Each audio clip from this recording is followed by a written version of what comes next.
Alright, these are the solutions for the 9-3 practice sheet. These are some problems that I made up for you, give you a little extra practice with the stuff that we talked about in section 9-3.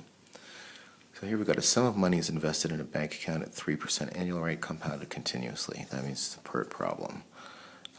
Write the differential equation that represents this situation. I'm going to write dP for like principal, like amount of money. It's called principal in the world of finance.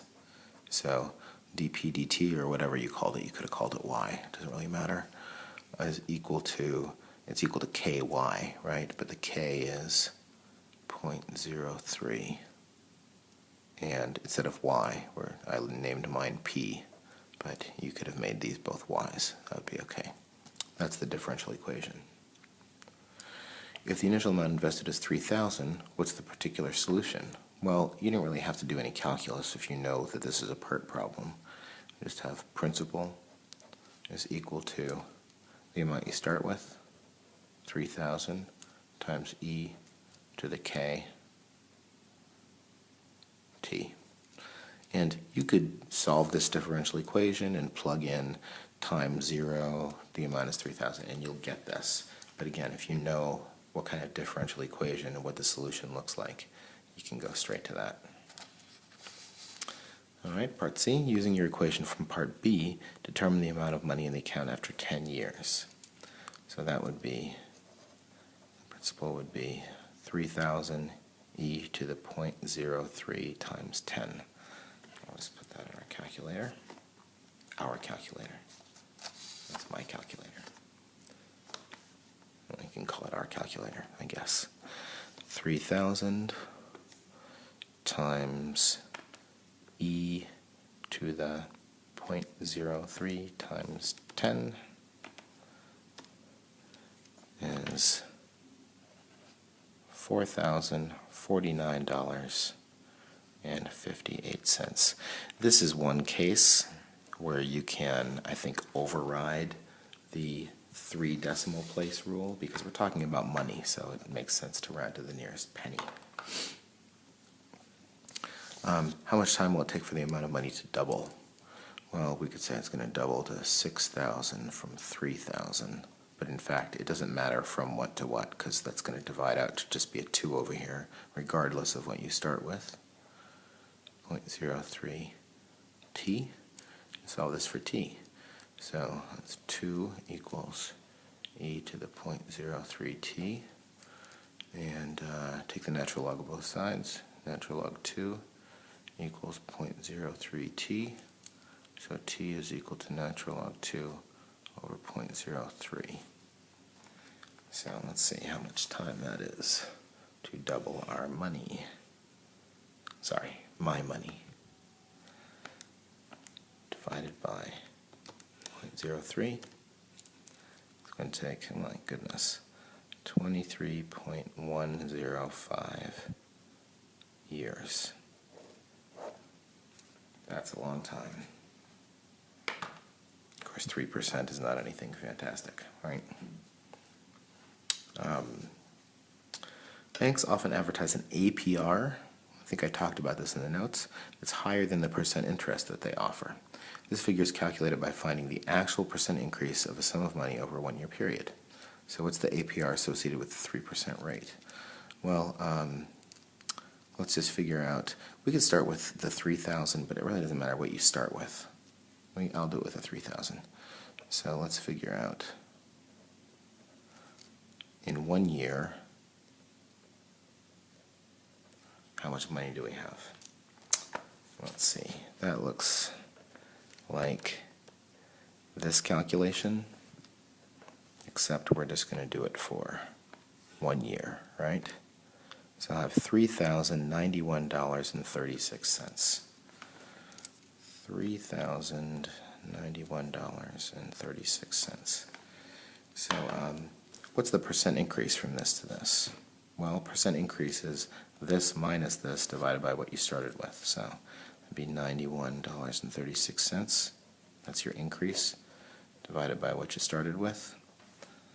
So $91 and 46 cents divided by 3,000 is 0.03045, or in other words, the bank might tell you the APR is 3.045%. So it makes it look like slightly more attractive, right? Because it's a 3% rate, but the APR is 3.045%. Why is that different? Because you're getting interest compounded on your interest. So it's a little bit higher. That's a true story right there. During a period of economic growth, the value of real estate is estimated to double every 15 years. Assuming continuous growth, what's the rate of annual growth? In other words, what's the K? All right, so it's going to double every 15 years. So that means we're going to go to, let's say we have a house that has a value of 1, and we're going to go to a value of 2. Again, it doesn't matter whether you can make this 100,000 to 200,000, but we're going to divide by that number, so it's all going to boil down to having a 2 there. E to the K, and it takes 15 years for that to happen. So we're trying to find the K. So let's solve this. Take the natural log of both sides. So our rate is the natural log of 2 over 15.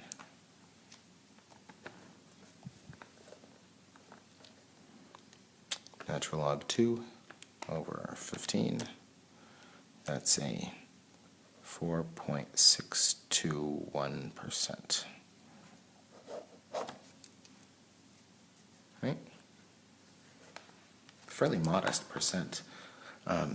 It's better than the 3% we had earlier, but it doubles. That would cause something to double in just 15 years. Under these conditions, what would the value of a $200,000 property be after 5 years? So we start with a $200,000 property. So E to the, there's our percent, it's 0.0462 times 5 years. Let's see what that looks like. Got to get an answer that makes sense here, right? After 5 years, it's going to be probably between $200,000 and $300,000, right? Will not have doubled yet. Times E to the 0.0462 times 5. So it's $251,971.85.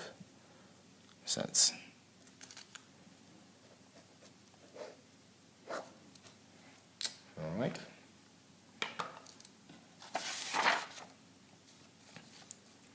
Number 3. The value of a car depreciates. That means it's a negative K, right? It's exponential decay at a rate of 10%. That means K is equal to negative 0.1. Write the differential equation. So the value of your car, I'll call that P again. So dP dt is equal to negative 0.1 times P. You could have made that a Y. That would be fine. Find the particular solution to your differential equation for a car that has an initial value of $25,000. Again, you can do the calculus, but if you know this is a PERT formula, then P is equal to the initial value, 25,000, times E to the negative 0.1 T. All right. Find the tangent line to this function at time 0. And when does this model predict that the car will have no value? All right, let's find the tangent line. To find a tangent line, we need a point and slope at time 0. The point is going to be time 0, and when I plug 0 in here, that turns into just a 1, $25,000, right? That makes sense. At time 0, it has its value of $25,000. Well, what's the slope? To get the slope, I can go back to the differential equation. right? So slope is equal to negative 0.1 times whatever the value is.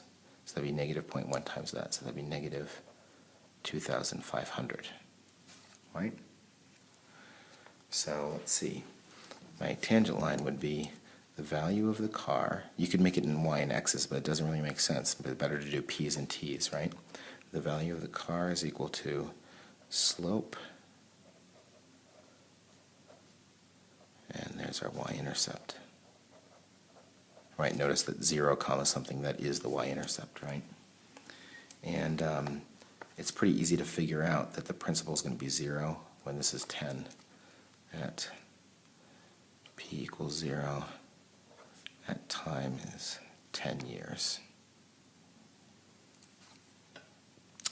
Now, why is this tangent line approximation a bad model for predicting the car's value at times much greater than 0? Well, the reason is this exponential decay model, it looks like this. Here's your initial value of 25,000. It goes like this, right?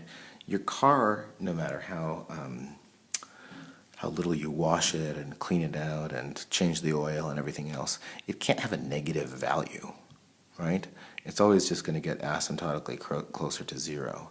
Now this model, the tangent line, predicts that it would just go like this, right? There's our 0 value at 10 years, and then it keeps going and becomes more and more negative. Well, that doesn't make any sense, right?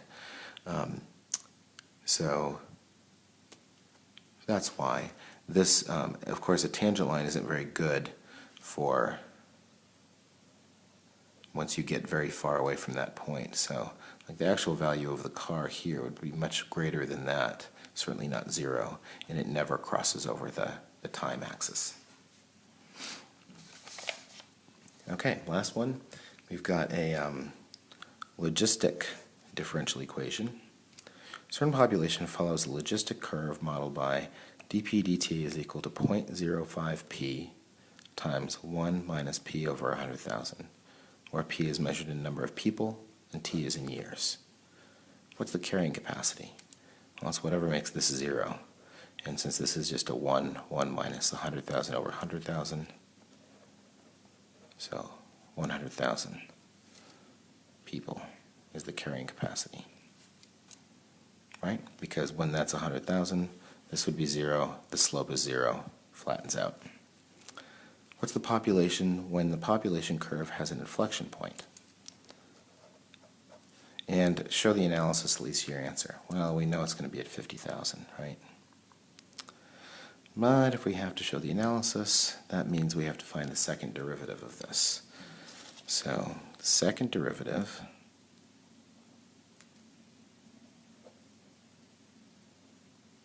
is equal to, you could do product rule on this, but it's really easier if you distribute this like I did in the notes. So 0.05p minus 0.05 over 100,000.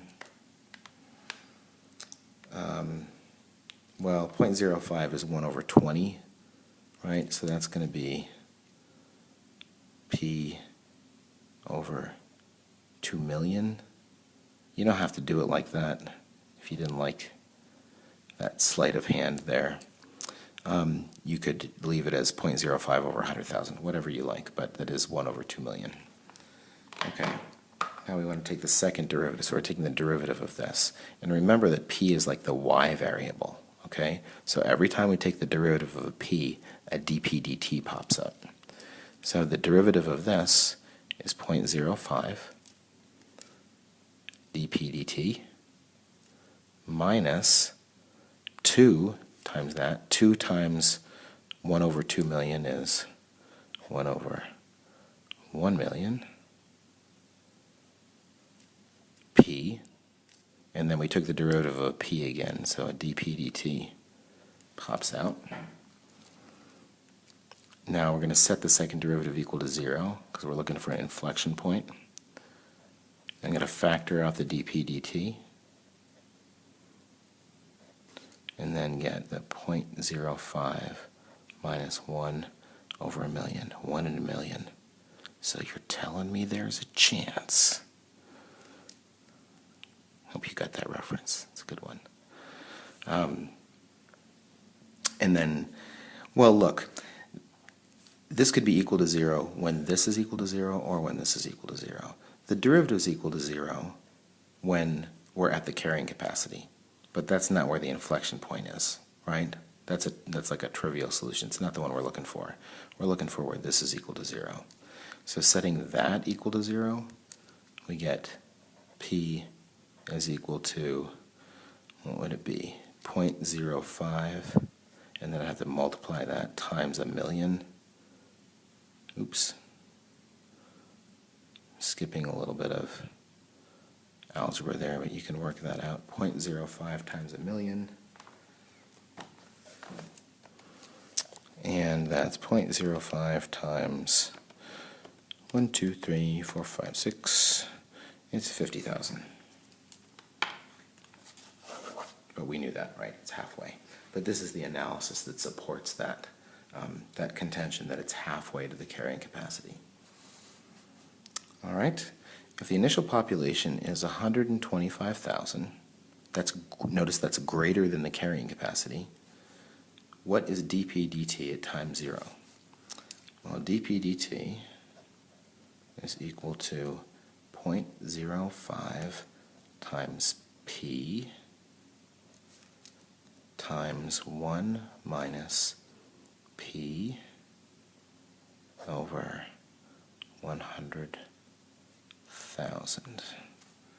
So let's see what that derivative comes out to be. It's 0.05 times 125,000 times 1 minus 125,000 over 100,000. That's negative 1,562.5. Units, this is the change in population with respect to time, so that would be people per year, right? What does this number mean? It's negative. It means, so what I'm looking for anyway is that the population is decreasing. All right, we talked about that in class. If you start higher than the carrying capacity, then the slope will decrease and asymptotically approach the carrying capacity. And last part, for small values of p, this model behaves very much like an exponential growth model. Write the differential equation for this exponential growth model and find the particular solution for an initial value of 100 people. Well, if p is very close to 0, then this is p is very small anyway. This is close to 0, and 1 minus that is close to 1. So the differential equation is just this part. This part's just very close to 1. So dp dt is just equal to 0.05 p. Right? It acts like that exponential growth model. And the particular solution of that would just be a PERT formula. It would be population is equal to initial population of 100 times e to the k t. Voila. That's it. And then we could use this to make some predictions and then compare it to what we get with that. But of course, to do that, we'd have to solve this differential equation, and that's not something that we really want to do because it's nasty. All right.